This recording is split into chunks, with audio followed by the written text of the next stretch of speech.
السلام عليكم ورحمة الله وبركاته. أهلا وسهلا بحضراتكم. معاكم تامر الصبري، مفسر الأحلام على قناة علم الإمام المهدي. حلقة اليوم بتاريخ 25/6/2023. حلقة اليوم مش عارف هتكون طويلة ولا قصيرة، ومش عارف هبدأ منين. طبعا حلقة اليوم زي ما وعدتكم هنتكلم على باقي الرؤى اللي جات من الأخت صفاء. طبعا زي ما أنا قلت لحضراتكم موضوع الرؤى موضوع غريب وعجيب. أنا حاولت أرتب الأفكار بتاعتي قبل ما أبدأ الفيديو أو قبل ما أبدأ التسجيل، ولكن هستعين بالله سبحانه وتعالى إن هو يلهمني ازاي ارتب الكلام بتاعي. طبعا انا كنت متوقع ان الحلقات بتاعه الاخت صفاء ما يكونش عليها اقبال كتير. طبعا هي بتتواصل معايا عن طريق شخص، او في شخص هو اللي بيجيب لي الرؤى زي ما قلت لحضراتكم، وهي بتتابع القناه وبتشوف التعليقات. ده اللي وصلني من الشخص اللي بيبعت لي الرؤى. هي كانت بعتت لي عن طريق الشخص ده رساله امبارح بتقول لي معظم القنوات لما بتعرض الرؤى بتاعتها وعلى صفحات الفيسبوك بيغلطوا فيها غلطات، ويقول لك ده ساحره ومنجمه او دجاله او موهومه او مريضه نفسيا.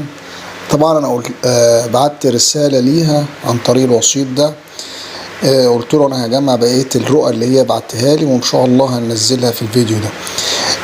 طبعا كان قبل ما هي تبعت الرسالة ديت في اخ بيتابعني هنا، انا مش هذكر اسمه، حصل حاجة غريبة، وده اللمسة الروحية اللي في القناة عندنا، عشان معظم اللي بيتابعوا القناة عندنا ناس روحانيين، يعني ناس عندهم الطاقة الروحانية عالية. وقلت قبل كده من الناس اللي بتتابعنا هنا ما بتتابعش قنوات تانية، او قليل اللي بيتابع، لان مفيش حد فاضي يقعد يتابع قناه واثنين وثلاثه واربعه حتى لو بتتكلم في نفس المحتوى. المهم الاخ دوت اللي بيتابعنا قال لي يا استاذ تامر بعت لي رؤيه، كان في اخ نشرها غيره، يعني بعتها لي من يومين، والاخ ده صديق لي اصلا وادمن معانا في القناه، وقال لي الرؤيه ديت انا شفتها، مين اللي بعتها لك؟ فقلت له ده واحد، ازاي انت شفتها؟ قال لي لا انا شفت الرؤيه ديت وحكيتها لصديق ليا وخايف الصديق ده يكون بعتها لك. قلت له لا. قال لي طب الصديق ده من محافظه البحيره في مصر؟ قلت له لا ده هو من محافظه تانية بعيد عن المحافظه بتاعت البحيره اللي انت بتتكلم عنها، بالاضافه ان هي الرؤيه دي بتاعته. قال لي طب اسمه ايه؟ قلت له اسمه كذا كذا، لان هو ادمن معايا على القناه وهو بيشوف الامام المهدي كتير.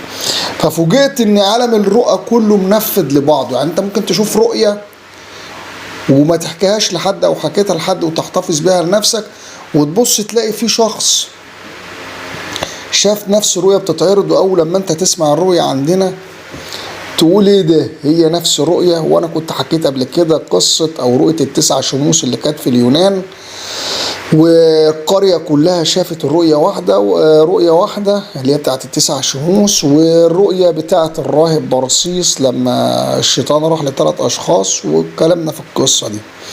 طبعا في أخت بتتابعنا على القناة من دول المغرب العربي بتبعت لي رؤى قوية، فوجئت لقيتها بعتالي النهاردة زي ما انتم شايفين حضراتكم، بتقول السلام عليكم، إن الروح ترى كل الأبعاد الباطنة والظاهرة. الحلقة النهاردة هنتكلم عن علم الروح وعلاقته بالرؤى، والإمام المهدي هو نفسه الروح. إن الروح ترى كل الأبعاد الباطنة والظاهرة، النفس تموت أما الروح تبقى تجول أو بتتجول في ملكوت الله العظيم من زمان إلى زمان ومن مكان إلى مكان. أطهر الأرواح روح طه عليه الصلاة والسلام. أطهر الأرواح روح سيدنا محمد صلى الله عليه وسلم، إنها حتما جالت، يعني اتجالت أو راحت قلوب الأولياء، والآن هي ترافق خاتم الأولياء المهدي، وحين يأذن لها ستسكن قلبه السليم، وحينها تنفجر الأنوار المكنونة وتطفئ النيران الظالمة في الظلمات. هذا هو المهدي في الكهف. تعلم ومن الكهف خرج، وبين الركن والمقام سلم، لكل عالم معلم ولكل محب محبوب. طبعا أنا عجبني التعليق اللي هي قالته، ولكل عالم معلم. طبعا بداية روى أبو داود والترمذي وابن ماجه وابن حماد في صحيحه وغيرهم أن النبي صلى الله عليه وسلم قال في ضمن حديث طويل أن العلماء ورثة الأنبياء، وأن الأنبياء لم يورثوا دينار ولا درهم. الأنبياء ما ورثوش لحد دينار ولا درهم، إنما ورثوا العلم، فمن أخذه أخذ بحظ وافر، وما يلقاها إلا الذين صبروا وما يلقاها إلا ذو حظ عظيم. وفي حديث بين فضل العلماء توضيحا لقوله يرفع الله الذين آمنوا منكم والذين أوتوا العلم درجات. دي الآية 11 سورة المجادلة. السر هنا يكمن في الآية الكريمة في سورة سيدنا يوسف. بسم الله الرحمن الرحيم: وكذلك يجتبيك ربك ويعلمك من تأويل الأحاديث ويتم نعمته عليك وعلى آل يعقوب كما أتمها على أبويك من قبل إبراهيم وإسحاق إن ربك عليم حكيم. طبعا الكلام ده كلام كبير قوي، وكلام مش أي حد يخوض فيه. حضرة النبي صلى الله عليه وسلم قال الرؤيا جزء من 46 جزء من النبوة، وسيدنا محمد صلى الله عليه وسلم قال الرؤيا كالجواهر، لا تعطي جواهركم لأعداء الله. أنا عارف اللي في ناس بتتابعنا كتير أعداء الإمام المهدي وبيتلصصوا. أخ بعت لي رسالة على الواتس بيقول لي في حملة ممنهجة على قنوات علوم آخر الزمان يكتبوا تعليقات سلبية يزهقوكم. طبعا التعليقات وناس بيزهقونا على الواتس. ورد في إحدى المخطوطات عن بعض العلماء قال لا يمكن للعين أن ترى الذات بذاتها، ولا يمكن للعقل أن يدرك الحقيقة بمجرد الاعتماد على العقل وحده، فالحقيقة تكمن في التجربة الروحية والتواصل مع الوجود الإلهي. وطبعا التواصل بعالم عن طريق عالم الرؤى. ولذلك قلت قصة الإمام المهدي مش مربوطة بسيدنا جبريل، ولكن مربوطة بالإلهام اللي كان عند أمه سيدنا موسى عليه السلام والسيدة مريم. قصة كلها قصة روحية. اللي بيتابعنا هنا في القناة عنده الطاقة الروحانية عالية، بيشوف بروحه بيسمع بروحه. الرؤى هو كده مغناطيس الوصول. الروح القناة بتعتمد عن عالم الروح، على عالم الروح، عن علم الروح، قناة علمية. سأل أحد العارفين عن الأرواح أين كان مكانها حين أظهرها، قال إن الأرواح خلقها وقبضها ربنا. سأل أحد العارفين أو سئل أحد العارفين عن الأرواح أين كان مكانها حين أظهرها. في مجموعة سألوا أحد العارفين، سألوا الشيخ، قالوا له أين عن الأرواح، سألوه عن الأرواح أين كان مكانها حين أظهرها ربنا. قال إن الأرواح خلقها وقبضها قبل الأجساد. الأرواح ربنا خلقها وقبضها قبل الأجساد. فأين كانت ترى؟ صار ما غاب عيانا لأن الدنيا والآخرة عند الأرواح سواء. الدنيا والآخرة والأرواح سواء، الروح هي اللي باقية والجسد بيضيع في التراب. وسئل الراجل ده، اتسأل العالم سألوه لأي علة كان محمد صلى الله عليه وسلم أحكم الخلق؟ ليه سيدنا محمد صلى الله عليه وسلم ربنا اختاره وخلاه أحكم الخلق؟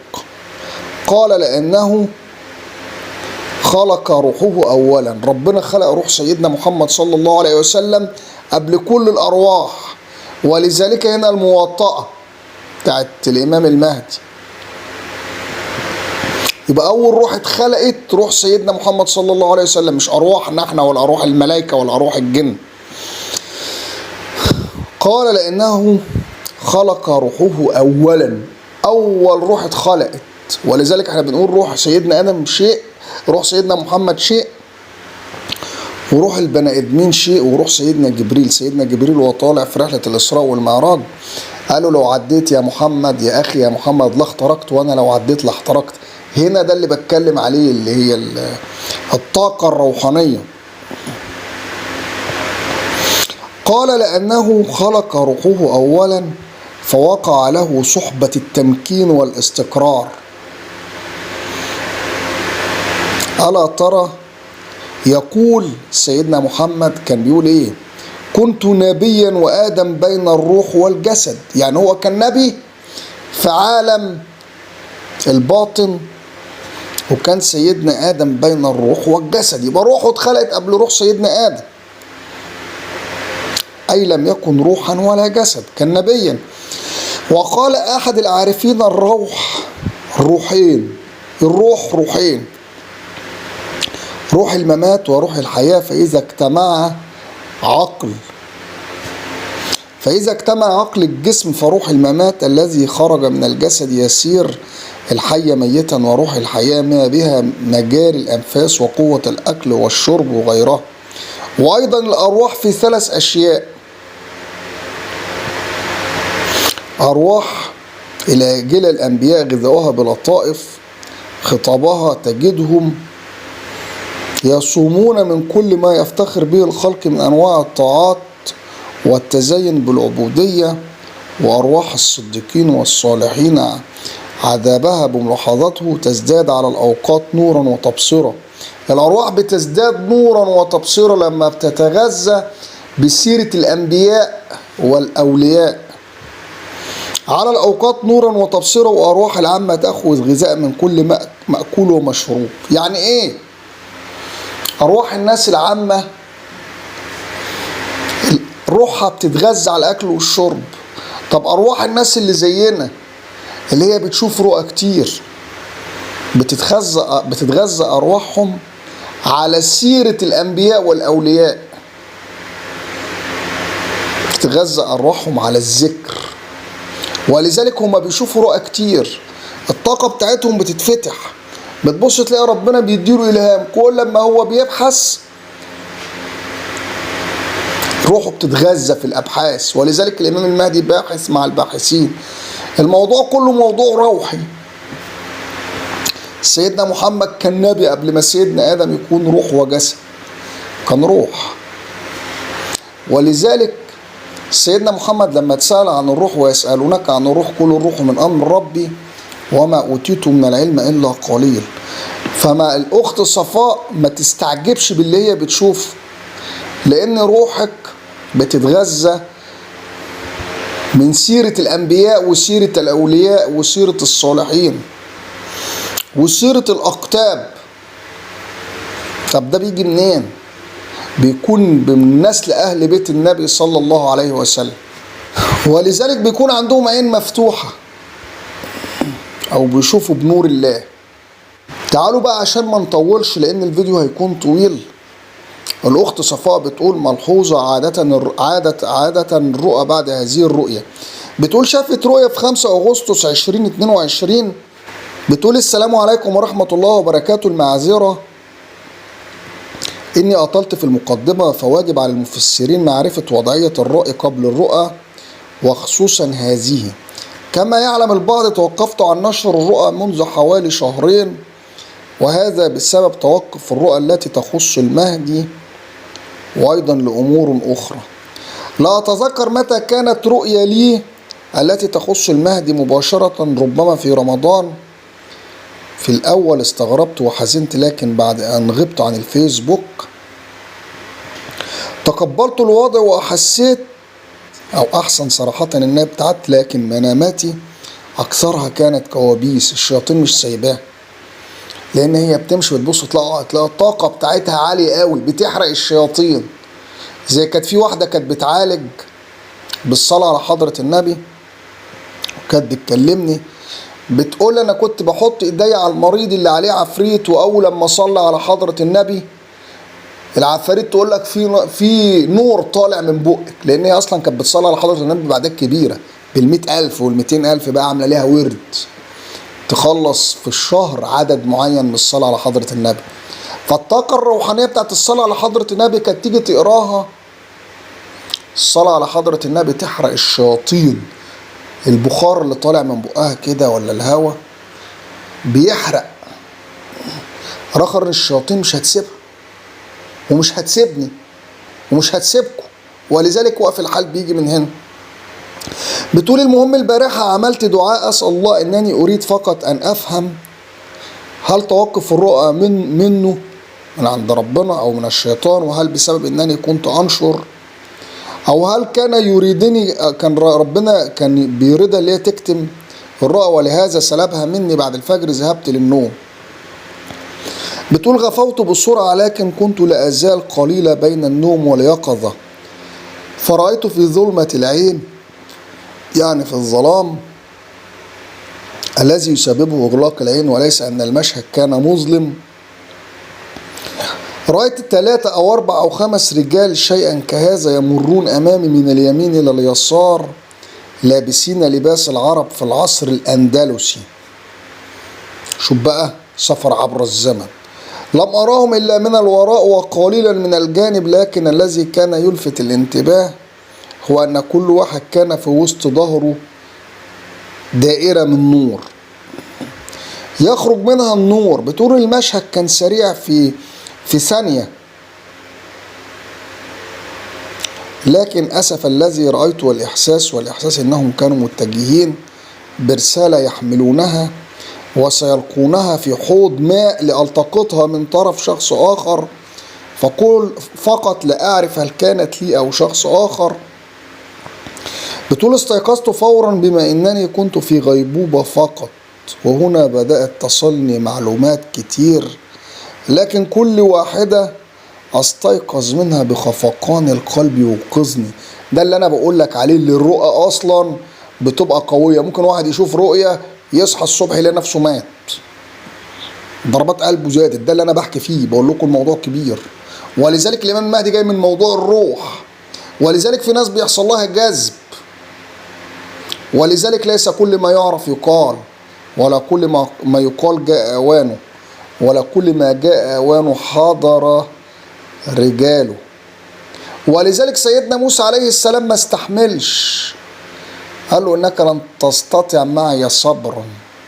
بتقول لك أقسم بالله العظيم العلي العظيم بقيت على تلك الحالة لساعة أو شيء كهذا، حتى جه الصبح. حل الصبح كان مثل تحميل داونلود، لكن الصبح بيجي للمعلومات.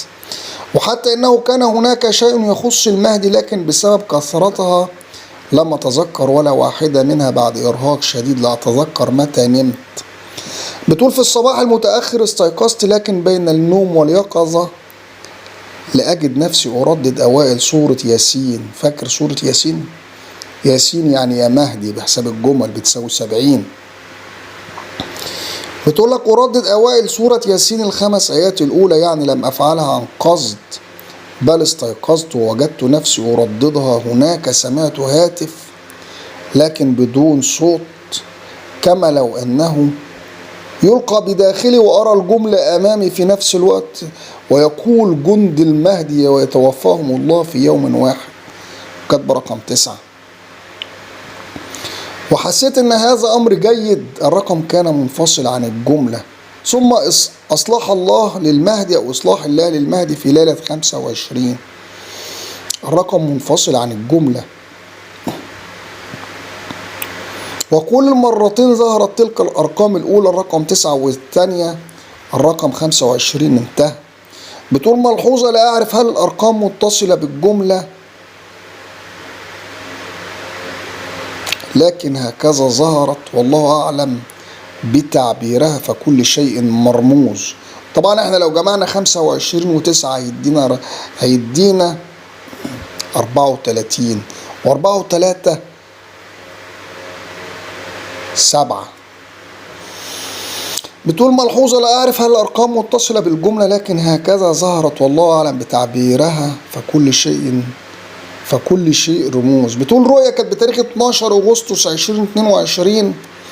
السلام عليكم ورحمة الله وبركاته. ما هو السر رقم 9؟ هذه تاني رؤية بعد أسبوع من رؤية 9 اللي جاته 25 التي فيها الرقم 9 مرافق الرقم آخر. بتقول إيه بقى؟ بتقول رأيت حوض مثل حوض سباحة كبير، ألا وإنه لم يكن للسباحة. كنت أتمشى على ممرات مبنية فوق الماء، لدرجة أنه بسبب الممرات كان الحوض الكبير منقسم لأجزاء. بينما أتمشى في وسط المياه فوق المماشي المصنوعة من الزليج، كنت أرى أن جزء من الحوض فيه أسماك وجزء من الحوض فيه تماسيح صغيرة. طبعا الأسماك رزق والتماسيح حسد. وجزء من الحوض يطوف فوقه خيول بيضاء مجنحة صغيرة الشكل، الروحانيات اللي انت بتشوفي بيها. لكن بينها وبين الماء فقط سنتيمترات، وجعلنا من الماء كل شيء حي. بينها وبين الماء فقط سنتيمترات قليلا. أيضا الحوض الذي كان فيه التماسيح لم تكن التماسيح تظهر تحت الماء فقط. فهمت في المنام أن تحت الماء تماسيح في ذلك الجزء. يبقى سبب التعطيل اللي عندك حسد بتاع الرؤى. هنا تغير المشهد، لا أعرف كم من وقت بعد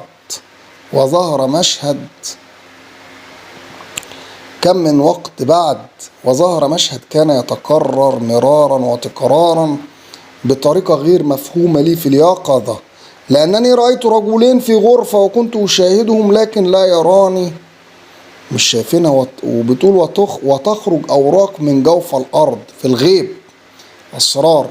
بتقول فهمت من الرؤيا أنها رسائل، لكن الذي كان غير مفهوم هو أنه كلما خرجت رسالة جمعها الرجال ولبسوها، فبدأت أرى عليهم مثل سترة مصنوعة من أوراق ماشية على الأرض، علم.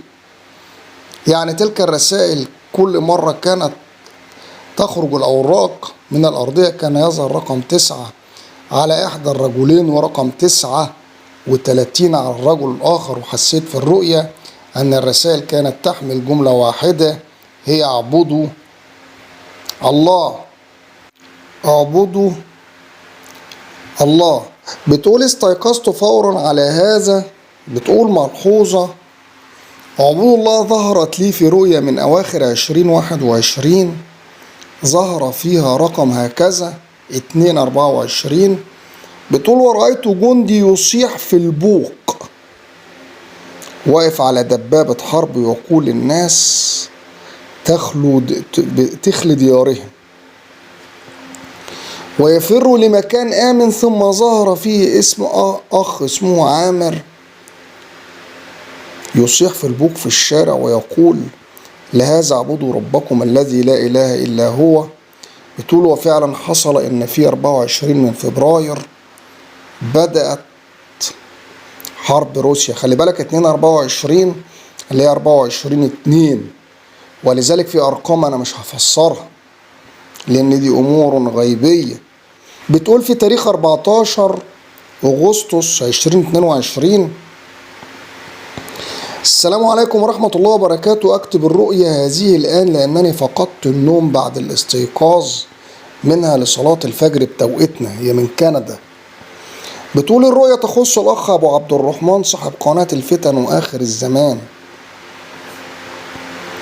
بتقول لم أحس إنها شخصيته شخصية بتاتا، وسبحان الله العظيم. وهنا رؤساء الثالثة بعد يوم فقط من رؤية 39/9، أسبوع بعد رؤية 25/9، وهذه تحمل رقم 11/9.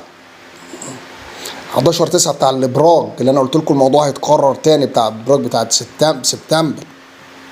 بتقول الرؤية عبارة فقط عن رموز. في وسط النوم رأيت صورة هذا الأخ بتاع أبو عبد الرحمن، كما لو أنه جالس أمام فيديو، ثم وراءه على الحيطة صورة بروفايله، وعرفت أنه الأخ أبو عبد الرحمن، لكن ما فهمت من المشهد أنه صاحب قناة للرؤية الشرعية، اللي هي فهمته اللي الراجل ده بيرقي بتاع رؤية شرعية، مع أنه ليست له قناة للرؤية الشرعية. هو راجل بيفسر رؤى كلنا عارفينه، ولكن اللي كان في القناة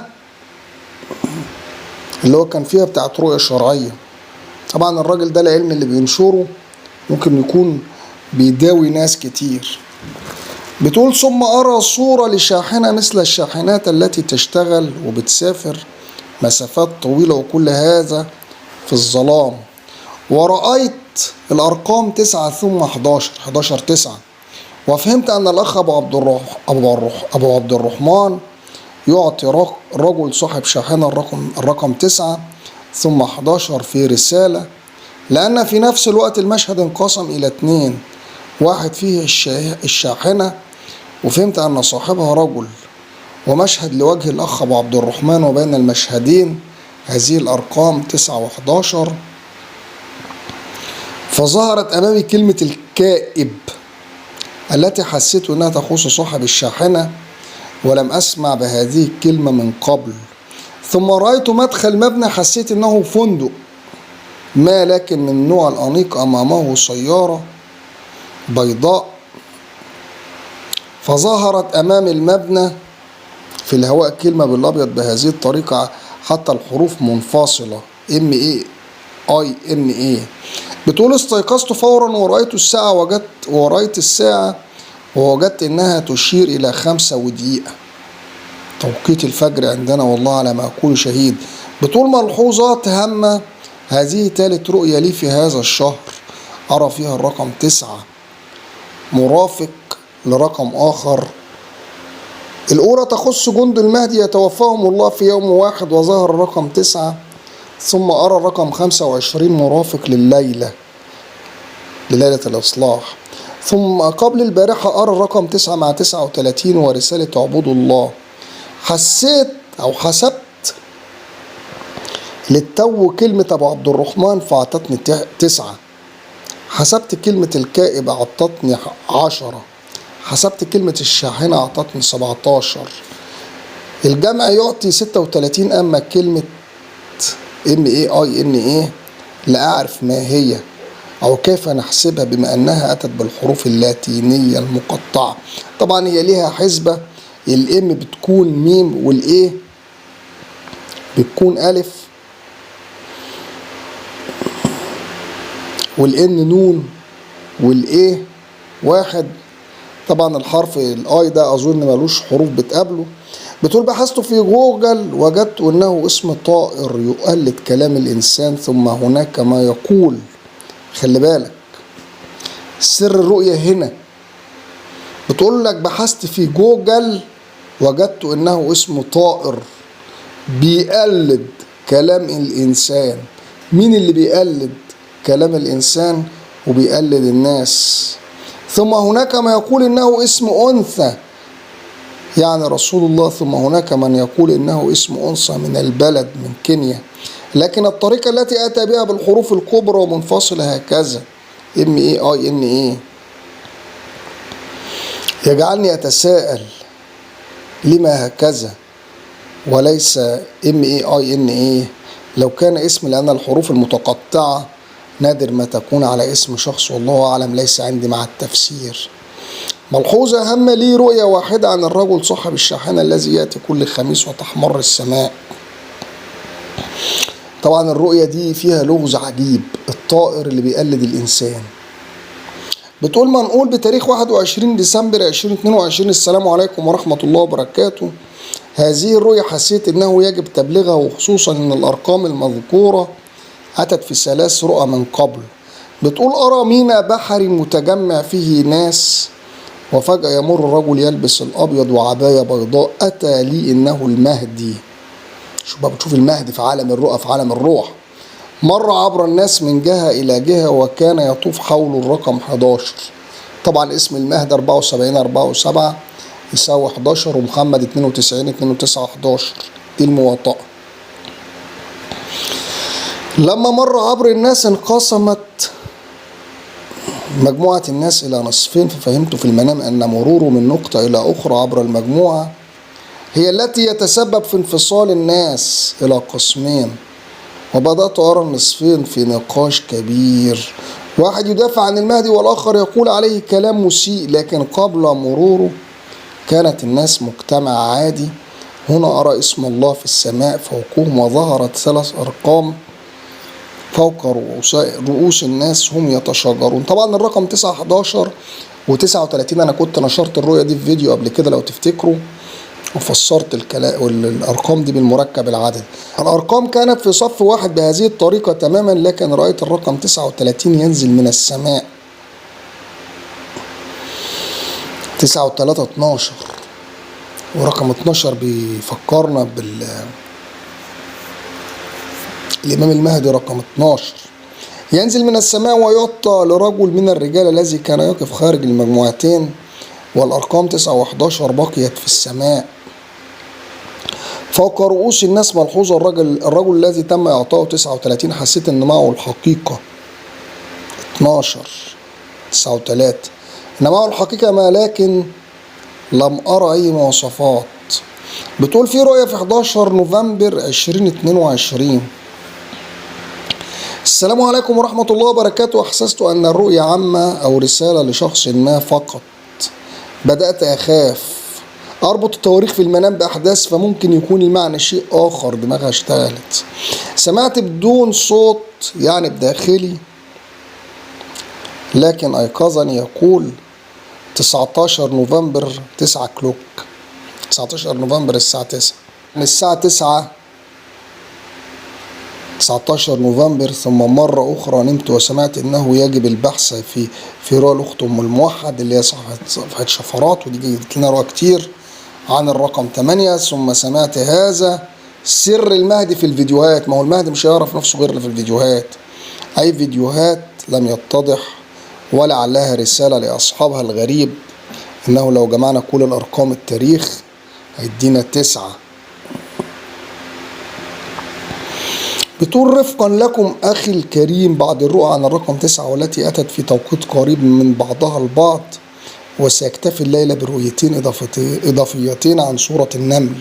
شافت رؤى تخص سورة النمل، واحنا لو كتبنا سورة النمل على برنامج حساب الجمل سورة النمل هتدينا 422، نفس حساب محمد عبد الله عبد المطلب واسم المهدي رباعي، التي كنت أرئي بها من قبل. ورؤيا الرجل صاحب الشاحنة الذي اسمه الكائب، والذي راسله الله أبو عبد الرحمن في الرؤيا. بتقول في رؤيا بتاريخ 4 يناير 2022. السلام عليكم ورحمة الله وبركاته. هذه ليست رؤيا منامية، ولا أعرف هل تعتبر رؤيا. كنت أستمع إلى القرآن الكريم بنية رؤية نفسي قبل النوم. بتري نفسها. بتقول وكنت مغمضة العينين فرأيت مشهد كان سريع وواضح وضوح الرؤيا المنامية، وهذا لا يحدث لي في اليقظة إلا في وسط سماعي للقرآن الكريم والرؤيا. حدث المشهد في وسط سماعي لسورة النمل وهي بتقرأ سورة النمل. خلي بالك كشف بقى أهو. بتقول رأيت في ظلام علم مصر. علم مصر هي علاقته بسورة النمل،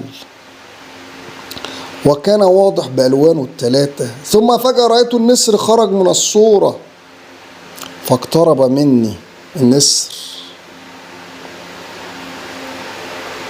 وكان شكله نسر عظيم وذهبي اللون، وحوله تلألؤ شديد بلون الذهب. ده النسر ده الروح ولا ايه؟ ثم رأيته يرفع جناحيه وفتحهما مثل الصورة كما لو انه يستعد ليطير. فتحت عيني بسرعة لأنني استغربت لما علامة نسر، وفي نفس الوقت من شدة وضوح النسر الذهبي ملحوظة: لا أفكر بمصر وليس لي أحد في مصر. بتقول رؤية، بتقول في 6 سبتمبر 2020 شافت علم مصر والرقم 22. بتقول: السلام عليكم ورحمة الله وبركاته. أول رؤية لي عن مصر، رأيت علم مصر أمامي وكان كل شيء حوله أسود كما في الصورة المرفقة. كانت بعتت لنا صورة ظهر على العلم الرقم 22 على الجانب الأيمن من العلم، كان ما بين اللون البني والبرتقالي ثم الصقر الذهبي الموجود على العلم تحول إلى كتابة، وظهرت الكتابة على الجزء الأبيض من العلم بالذهبي، ولكن قبل أن أتمكن من قراءتها استيقظت. يبقى تشوفي لها جزء تاني على صوت مزعج جدا في الخارج. قبل أن أستيقظ كنت أعرف أن الكتابة هي آية. انتهى.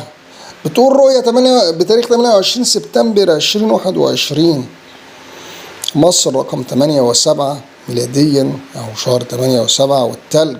بتقول رؤية تانية: أتمشى في مكان يشبه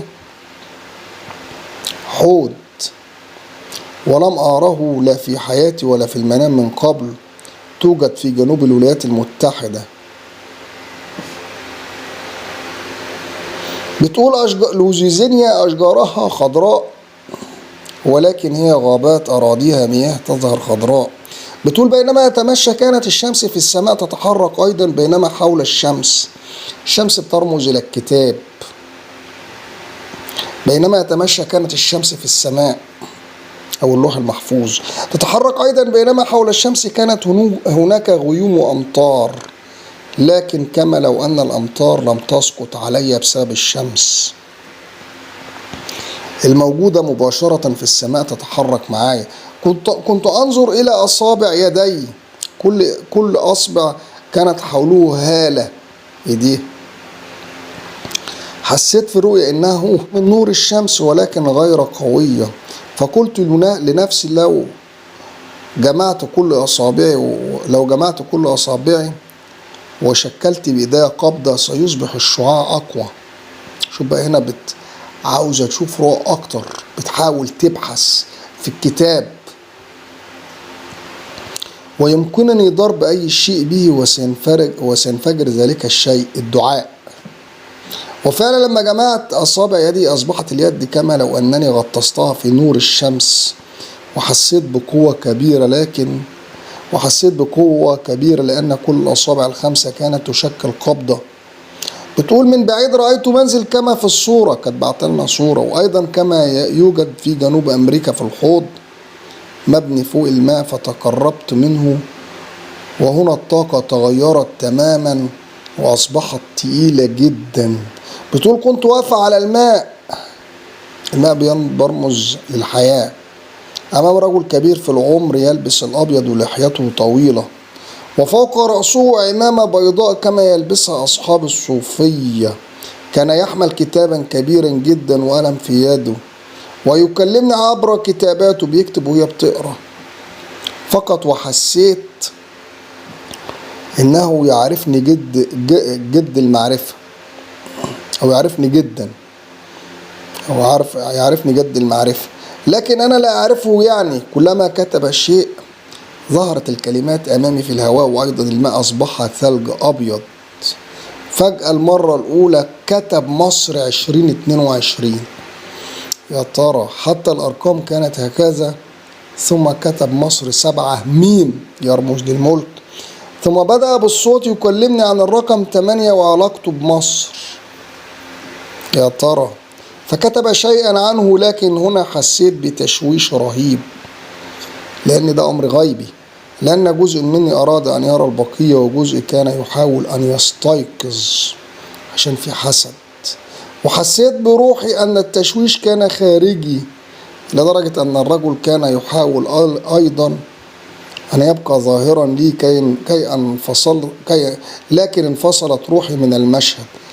قصة كلها روحية تماما. فوجدت نفسي في مكان آخر تماما، أيضا أرى الشمس كثيرا في الرؤى العامة والشخصية، وبدأت أراها أيضا فيما يخص مصر. منذ 2021. طبعا الشمس بتساوي نفس حساب صاحب مصر. بتقول انتهى ملحوظة أيضا في الرؤية عندما ظهر مصر 2022، قلت في نفسي هذا يخص رؤية مصر 22 التي نشرتها من قبل في سبتمبر 2020، حيث رأيت العلم المصري وعليه الرقم 22 عن الحوض. يحتوي الحوض على حوالي 70% موائل خارجية وحوالي 30% مستنقعات ومياه مفتوحة. يحتوي على أكبر كتلة متجاورة من الأراضي الرطبة الخارجية المتبقية، حوالي 35% من وادي نهر المسيسيبي السفلي، وأكبر كتلة من غابات السهول الفيضية في الولايات المتحدة. طبعا هي لما اللي هو بيتواصل معايا عن طريقها، هي قد طلبت منه شيء يوصلهولي بخصوص عالم الرؤى، لأن هي بتتابع الرؤى.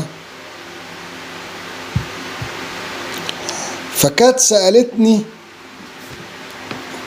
ازاي تستفاد بالطاقة الروحية بتاعتها ديت في التوجيه للرؤى، لان انا قلت عن طريق الشخص ده وصل لها، قول لها تفكر في الشيء اللي هي عاوزاه قبل ما تنام. في ناس بتقرا اوراد وبتقرا ايات عشان تشوف حاجات، ولكن في ناس انما الاعمال بالنيات ولكل امرئ ما نوى، وهي بنيتها وبتفكيرها تفكر ساعة خير من عبادة السنة. بنيتها وتفكيرها هتشوف ما لا عين رأت ولا أذن سمعت ولا خطر على قلب بشر. تعالوا اما نشوف لما انا قلت لها تعمل ايه وتبتدي توجه روحها للي هي عاوزة تشوفه، وشافت رؤية بتقول ايه. الرؤية كانت في 17 يونيو 2023 من كام يوم وانا كنت راكنها. بتقول السلام عليكم ورحمة الله وبركاته. أيقظتني الرؤية على الساعة 4:15 صباحا بهذا المشهد. صحيت على رؤية. بتقول رأيت أمامي شاشة كبيرة في الهواء عليها فيديو للأخ تامر صبري. شافت فيديو للأخ تامر صبري لأن هي بتتابعني في البثات، عارفة شكلي. بتقول الفيديو كان منقسم إلى نصفين كأنه بث مباشر، وفيه على البث شخص آخر. النصف الأول فيه صورة فتاة لونها أسمر، وده الماضي بتاعك، وأمامها أوراق كتير. والنصف التاني فيه الأخ صبري اللي هو أنا بكل وضوح أراه فقط. شايفاني بكل وضوح لأن أنا صادق الحمد لله. بكل وضوح أراه فقط من الصدر إلى الرأس.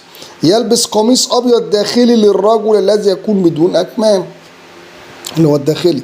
بتقول الذي فهمته من المشهد أن الأخ صبري اللي هو أنا كان يتكلم في الفيديو عن رؤية هذه الفتاة، وأن هذه الفتاة ستتواصل معه لتخبره برؤية لها. ولسه في ناس كتير هتتواصل غيرك، لأن قناة علم الإمام المهدي بالمركب الحرف كاف ها يا عين صاد، لو أنت كتبت بالمركب الحرف كاف ها يا عين صاد هيديك علم الإمام المهدي. كذلك لو كتبتي علم الإمام المهدي بالحساب الجمل الصغير والكبير هيديك الإمام المهدي وهو حساب الجمل. تكتبي بعلم الإمام المهدي بحساب الجمل الصغير والكبير، هتكتبي بالصغير هيديك رقم والكبير رقم، هتجمعهم على بعض هيديك رقم كبير. نفس حساب الإمام المهدي هو حساب الجمل. علمه كله علم الحروف. بتقول الذي فهمته من المشهد أن الأخ صبري كان يتكلم في الفيديو عن رؤية هذه الفتاة، وأن هذه الفتاة ستتواصل معه لتخبره برؤية له. بتقول استيقظت منها ووجدت أن موضوع الرؤى موسح مني، لأن أنت بتكشف على أمر غيبي. ولا أعرف لماذا وجدت نفسي أتساءل هل البنت من ليبيا أو اليمن، وقد تكون غير ذلك لأن ده الماضي بتاعك وهتبتدي ماضي جديد بسبب التشويشات. تقول حاولت النوم وبمشقة بعد المشهد ظهر لي الأخ صبر اللي هو أنا مرة أخرى في تلك الشاشة في الهواء يلبس نفس الشيء، ثم رأيت فورا مشهد أمامي مكتوب عليه السر في الجفن. والجفن هي سألتنا عليه في الرؤية عن طريق صديقنا ده وأنا ما جاوبتهاش، ولكن الجفن متعلق بالآية اللي بتقول إيه؟ بسم الله الرحمن الرحيم. وكشفنا عنك غطاءك فبصرك اليوم حديد. ما الجفن اصلا مرتبط بالعين والبصر، فكشفنا عنك غطاءك فبصرك اليوم حديد. والآية دي تفسيرها لما بيجي الإنسان يموت بينكشف بصره الغشاوة. طب ايه علاقتها السر في الجفن؟ لأن هنا في بوابة للروح، وأنا واقف على بوابة الروح بنقل روحك من مكان لمكان، لأن بتكلم عن الروح اللي هو الإمام المهدي. ودي مش تزكية ليا، ولكن لازم تعرفي تفسير الرؤى ايه، السر في الجفن. وكشفنا عنك غطاءك فبصرك اليوم حديد. البنت السمراء والسوداء، الماضي بتاعك اللي فات لما بدأت معايا وتتابعيني هتبدأي ماضي جديد. الشاشة كانت مقسومة لنصين، الشاشة بترمز إلى عالم الروح، الشاشة بترمز إلى عالم الدنيا، الشاشة بترمز إلى كل شيء احنا بنشوفه. بتقول وفهمتها رسالة إلى الأخ صبري ولا أعلم ما هو أين هو كلمة الجفن. ثم أحاول النوم وتمر بعض الدقائق فيظهر لي مرة أخرى مشهد، هذه المرة أمامي الأخ صبري نفسي يلبس نفس القميص الداخلي وينظر اتجاهي، وهو يحمل بيده جاكيت طويل بنية كان يحملها منشورة ويقبضها باليدين من كل كتف الجاكيت. والجاكيت ده إشارة للإمام المهدي. ثم مرة أخرى أريد النوم، يعني المشاهد سببت لي في انزعاج منامي، يعني مش عارفة تنام. وهنا رأيت مشهد سريع عبارة عن قوسين بداخلهم جملة مركبة، أو بداخله جملة مركبة من 3 كلمات ورقمين، وخارج القوسين رقم لم أتمكن من تذكر الجملة، لكن كان المشهد هكذا. 88 الجملة كانت هنا هي نسيتها، و34 طبعا أنا فسرت لها الكلام ده عن طريق صاحبنا على الواتس. بتقول لا أعرف هل كان 34 أو 38، غير متأكدة، لكن القوسين كانوا فعلا هذا النوع هكذا وليس هكذا. وأنا بكتب الحاجات بتاعتي بالأقواس الأولانية على فكرة. ورأيت الرقم 88 وهو كان الواضح، و8 و8 16 و6 و1 7، ورجعنا للرقم 7. وبعدها نمت لأجد نفسي أستيقظ بعد دقائق بهذا المشهد الذي ربما كان الأخير، وإن أتى أي شيء بعده فلا أتذكر، لأنني نمت الساعة 5 وكانت 5 صباحا. بتقول رأيت تلك الشاشة في الهواء يجلس بداخل الأخ صبري وبنفس القميص الداخلي، وأخرج من حقيبة أو سلة خبز كبير. أنا خرجت خبز كبير جدا ومستدير حجم عجلة السيارة، رزق أو شيء كهكذا، وقبض عليه من كل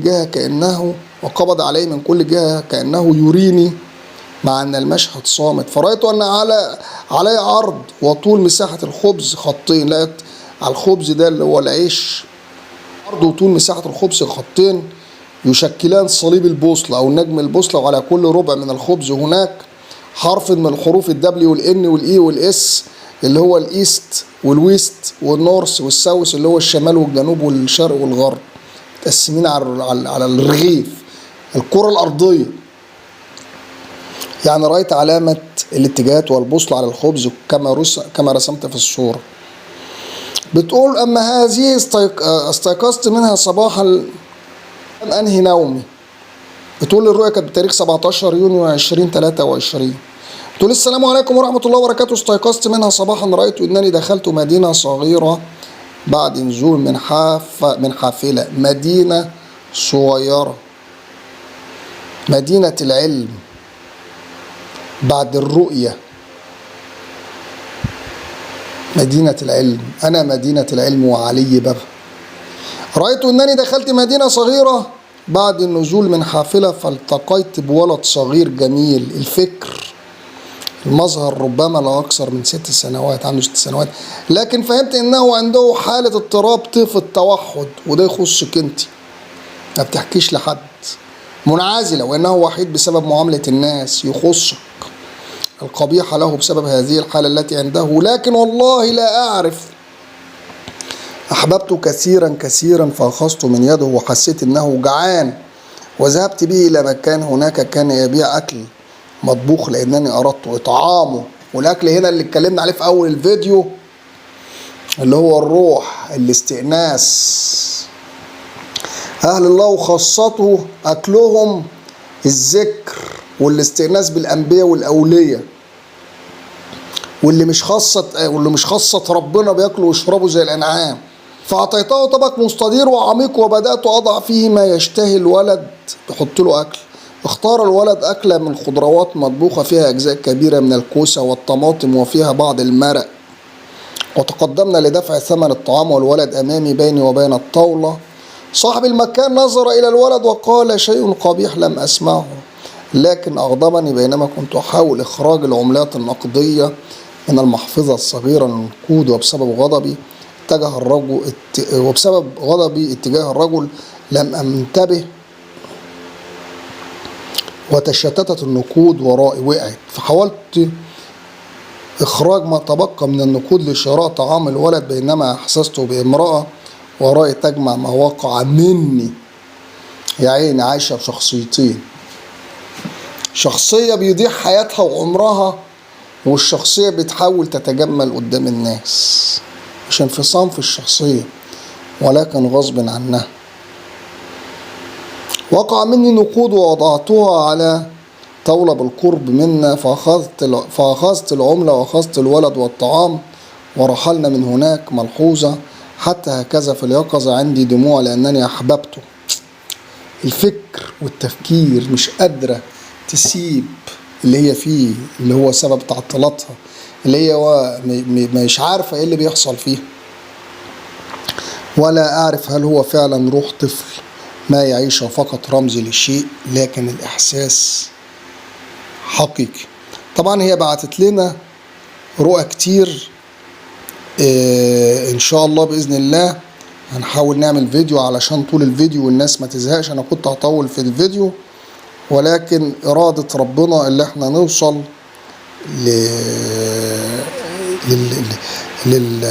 لنهاية الحلقة هنا إن شاء الله بإذن الله. مش عاوز حضراتكم تزهقوا من موضوع الأخت صفاء.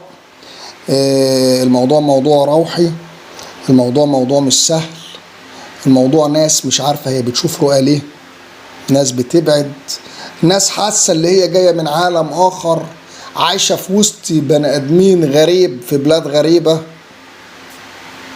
أو هي غريبة في وسط الغرباء. الطفل في المنام بيرمز لفكرها وعزيمتها، وهي بتحبه وعيطت له ومش قادرة تسيب نفسها، وروحها عامل زي الواحد كده اللي هي دي نفسه، مش يقدر يسيب نفسه غير لما يموت، مش عارف يعيش في وسط الناس، منعزل بعيد عن الناس. نفسر لهم الكلام ده ازاي؟ الرؤى كشفت حاجات كتير. سيدنا محمد صلى الله عليه وسلم قال الرؤيا جزء من 46 جزء من النبوة.